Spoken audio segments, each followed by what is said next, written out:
ছাড়া তুমি ভালো লাগে না, তাহলে আমাকে রেখে তুমি বিদেশ গেলে কেন বলো? তোমার যেমন কষ্ট হয় আমারও তো অনেক কষ্ট হয়। এখন তাহলে বুঝতে পেরেছ? এখন বুঝে তো কোনো লাভ নেই। ওখানে বসে কি আর আমাকে আদর করতে পারবে বলো? শোনো, এক কাজ করো, 3-4 বছর তো হয়ে গেছে, আর থাকা দরকার নেই। 6 মাসের মধ্যে আসার চেষ্টা করো। এত কষ্ট দিলে আমি তো মরেই যাব বলো। তোমার ভালোবাসা কবে যে পাবো সে অপেক্ষাতে আছি। রেখে দেবে? তোমার সাথে কথা বললে না আমার আর ফোন রাখতে ইচ্ছে করে না।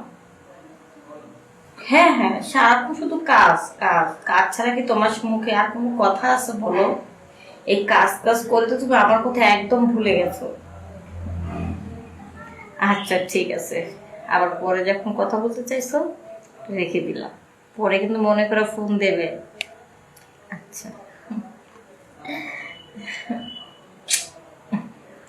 আমার যা পাচ্ছি।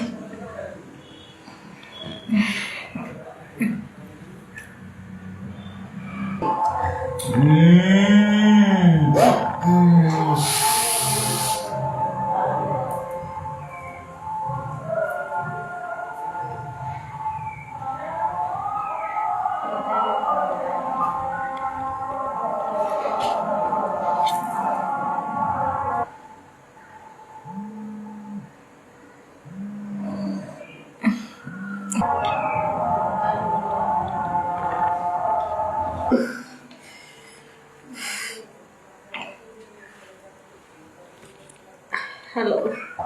হ্যালো, হ্যাঁ, কে? আমি কে সে প্রশ্নের উত্তর পাবি রে মা। কিন্তু তোর তো কপাল ভালো রে মা, যে আমার ফোন তোর কাছে চলে গেছে। আমার কপাল ভালো? কে আপনি? আমি তো আপনাকে চিনতে পারলাম না। আর আমার কপাল ভালো মানে আমি তো কিছু বুঝতেছি না। হ্যাঁ, তোর কপাল ভালো, তোর কাছে চলে গেছে মানে এই ফোন সবার কাছে যায় না রে মা, উপর থেকে অর্ডার করতে হয়, আর যার কাছে অর্ডার করে তার কাছেই ফোন চলে যায়। বুঝতে পেরেছিস মা? বুঝতে পেরেছি, কিন্তু আপনি কে? আপনাকে তো চিনতে পারলাম না। আমি আমি হচ্ছে কামরূপ কামাখ্যা থেকে আসা জমির সাধু বাবা। সাধু বাবা, আমার কি সৌভাগ্য কপাল যে আপনার ফোনটা আমার মোবাইলে ঢুকেছে। তো বাবা, কি মনে করে ফোন দিলেন বাবা, একটু বলেন। আরে বোকা, আরে পাগলি মা, আমি তো কিছু মনে করি না। এই ফোন করতে যখন অর্ডার আসে তখনই তার কাছে চলে যায়। তোর কাছে ফোন আপনা আপনি চলে গেছে রে মা। এই যে তুই 2 ঘন্টা আগে তোর স্বামীর সাথে যে কথাগুলি বলেছিস, তুই কত সুন্দর করে রোমান্টিক কথা বলেছিস, তোর স্বামীর কাছে তোর সুখ দুঃখের কথা বলেছিস, বলেছিস কিনা মা? হ বাবা, সত্য, একদম সত্য। কিন্তু বাবা, আপনি এত কিছু জেনে গেছেন? আমি সব জানি, আমি সব দেখতে পাই, কারণ উনি আমাকে সব দেখায়। তুই যা যা করেছিস আমি কিন্তু একটাও মিথ্যা কথা বলিনি, সবই কিন্তু সত্য কথা বলেছি। তুই কথা বলেছিস এটা সত্য না, তুই আমাকে দেখাইছিস না কাউকে শোনায়, আমাকে শোনায় বলেছিস মা? হ্যাঁ না, আপনি যা বলেছেন সবই সত্য।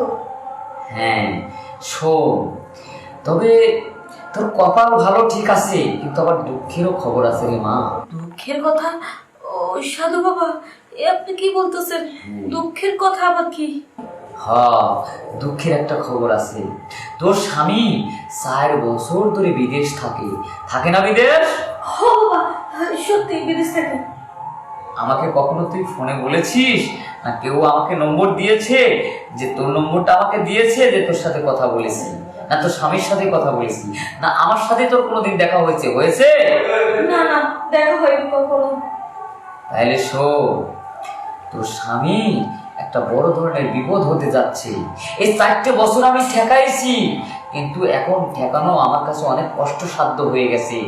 তোর সামান্যতম একটু সহযোগিতা লাগবে, তাহলেই তোর স্বামীকে বাঁচানো সম্ভব। না না না না, মরতে দেবো না সাধু বাবা, আমি আমার স্বামীকে মরতে দেবো না, ওকে আমি ভীষণ ভালোবাসি। সাধু বাবা, সাধু বাবা, আপনি যা বলবেন আমি আপনার কথা মতন কাজ করবো সাধু বাবা।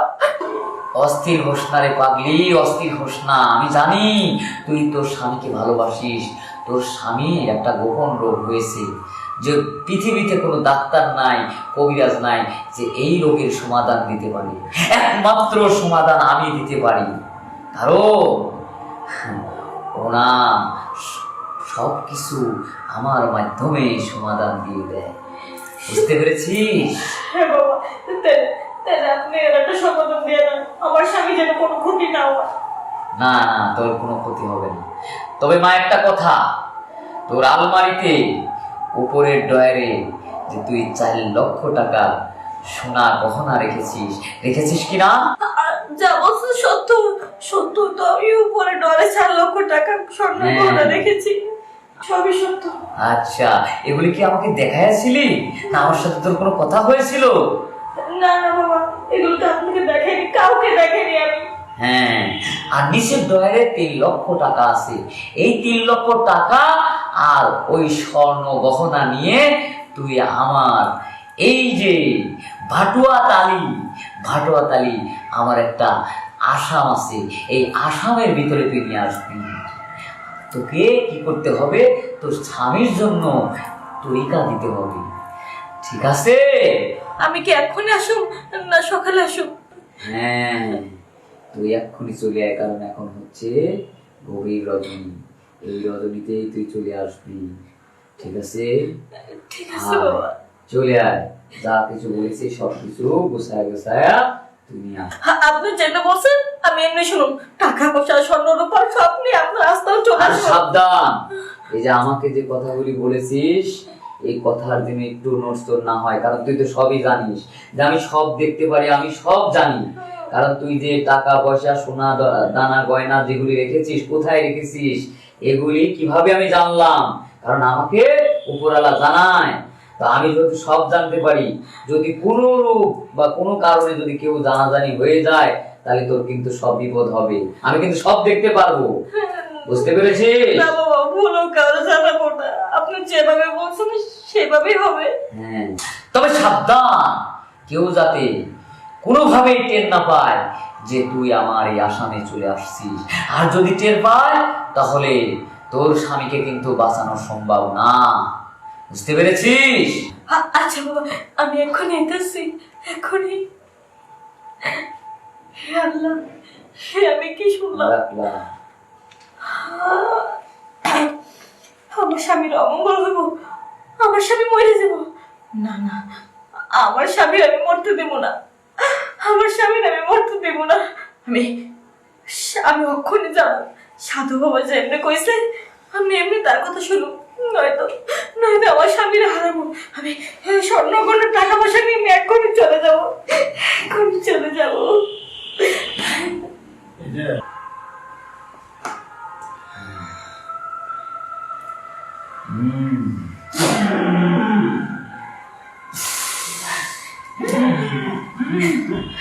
বাবা, বাবা, স্বামীর অমঙ্গলের কথা শুন না, আপনি যা যা বলছেন আমি সবকিছু নিয়ে এসেছি, এই নিন বাবা। ভালো কাজ করেছিস, তুই সব কিছু নিয়ে এসেছিস। আয় কাছে আয়, ভালো করে বয়। আসলেই তুই তোর স্বামীকে প্রচন্ড ভালোবাসিস, তার প্রতিদান তুই এনেছিস।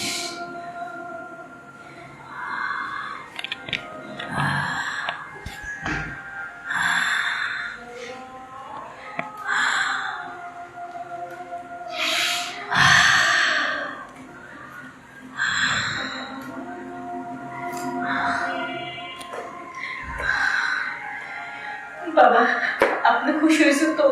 আরে পাগলি, তোর কাছ থেকে যে টাকা পয়সা সোনা গহনা নিয়ে আসলাম, এটা তো আমার খুশি না, এটা তো তোর স্বামী বাঁচানোর জন্য নিছি। মানে তোর দিন উনি খুশি মানেই তো আমি খুশি। এখন তুই আমারে খুশি করবি কি পারবি না মা? তুই আমার খুশি করতে পারবি না? হ বাবা, আমি আমার স্বামীকে বাঁচানোর জন্য সবই পারবো। হ, হ্যাঁ, এই তো বুদ্ধিমতী মেয়ে যে স্বামীকে ভালোবাসে, সে স্বামীর জন্য সব করতে পারে। শোন, এই যে তোকে এই গভীর রজনীতে আমার আস্তানায় নিয়ে আসার কারণ কি জানিস? তুই আজ আমার সাথে থাকবি, তোকে আমি সেবা দেব, তুই আমার সেবা দিবি। এই সেবায় তোর জীবনের যত পাপ আছে সব পাপ মুছে যাবে।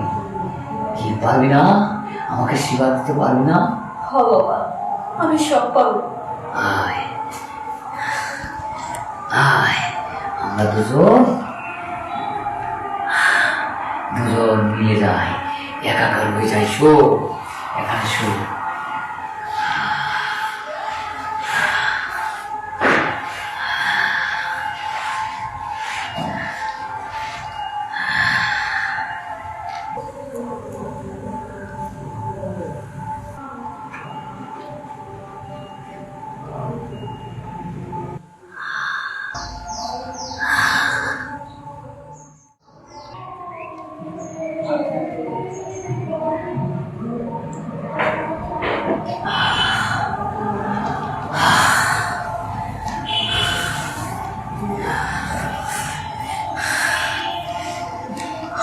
যা, এখন ভোর হয়ে গেছে, তোর সমস্ত মুশকিল আসান হয়ে গেছে, তোর স্বামী এখন বিপদ মুক্ত।